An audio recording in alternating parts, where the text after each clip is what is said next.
Hey folks, I want to talk to you a little bit today about the core team.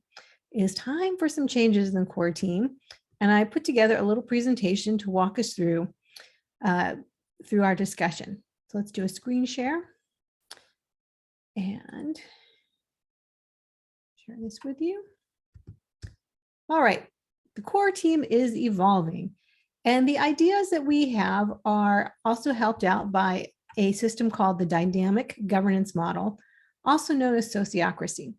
But you don't need to know any of that now. You just need to know that it's time for a change.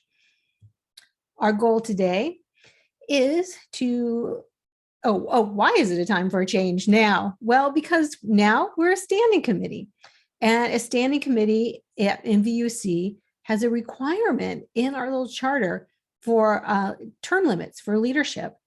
And your existing core team has been doing this for 3 years. This will be our 4th year, so we don't want that.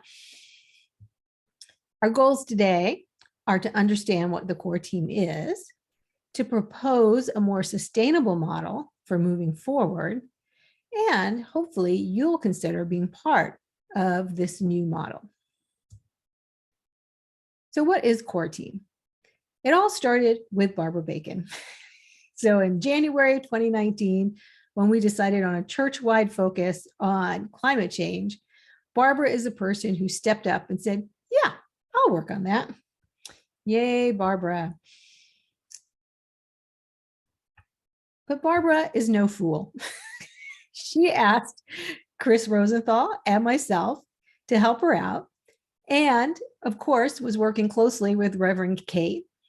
And we eventually hired a consultant, Reverend Karen Rasmussen. So our organization could have looked a little bit like this, with Reverend Kate as our supreme leader and Barbara executing, and we could be vice presidents, and here's our consultant on the side. That would be a sort of hierarchy. But there's a big problem with hierarchy. It's all built on power over and the majority rule, which means not everybody gets a voice. We said, no, we don't want that. So what evolved instead is this core leadership team, where all 3 of us operate together and create a kind of synergy from our ideas. We don't have distinct roles in the team. It's not like somebody is responsible for minutes and somebody's the timekeeper. We really worked synergetically and shared ideas. And because we were all so committed to building up the climate action team, this worked. There was a lot of energy in the first year. And Reverend Kate and Reverend Karen spun along with us. So then we added in Sam, and Reverend Karen's contract ended, and then Annie came and helped us for a while, and now she's doing something else. So this is kind of what core team looks like now. Well, without Reverend Kate, we'll see what Reverend Schmidt wants to do. So what are we looking at for the future? Oh, so what did core team do once we had these people in place? Well, based on Project Drawdown and the idea of having a solutions focus. And remember that first year, we let people be guided by their passion. And we ended up with all these sub-teams, the plant-rich diet team, somebody about grounds, zero waste, education, gave us all those great seminars, the spirit team, the arts team.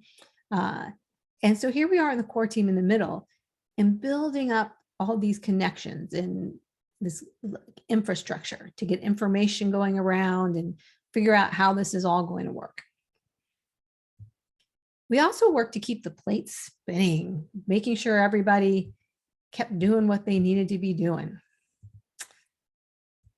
And keep information flowing. What came to us, we got out to you. We taught people how to set up how to publicize their events, how to get them into the bulletins, and how to get, we shared volunteers and resources. But the core team didn't decide what each of these teams did. And the core team didn't assign things or approve or deny things.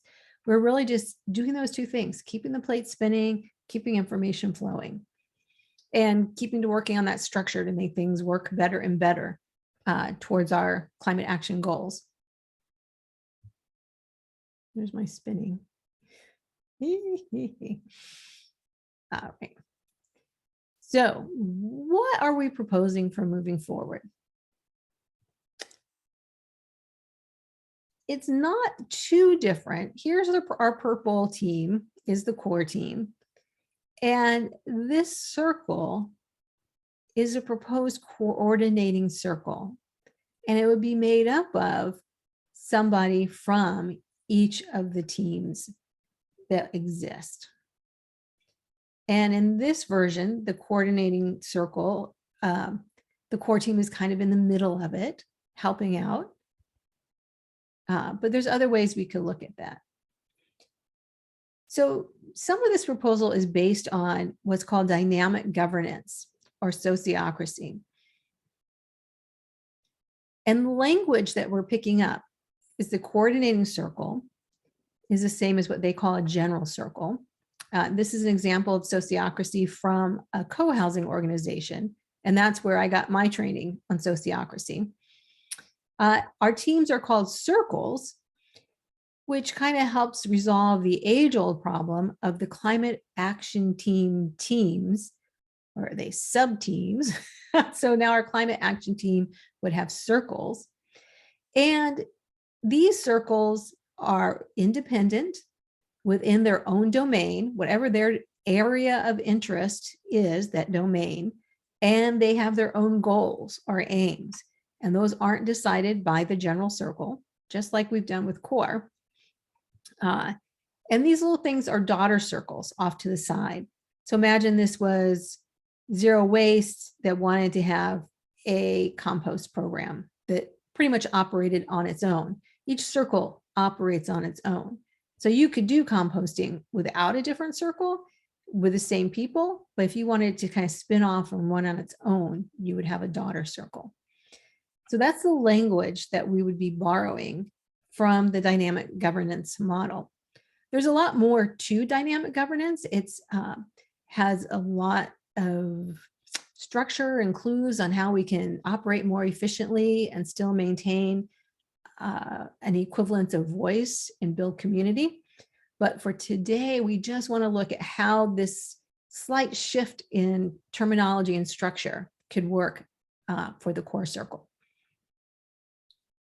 So now you see the coordinating circle. Here's core. Could also be on the outside. It could just be another circle. And each circle has somebody who reports in to the coordinating circle and somebody who reports back to your circle. And depending on the size of your circle, you may only have, that may be the same person reporting in and out. I mean, basically, if you've got 5 people, do you really want 2 of them, you know, in the coordinating circle meetings? That works in this structure of dynamic governance because these are not votes. These are simply reporters. There's not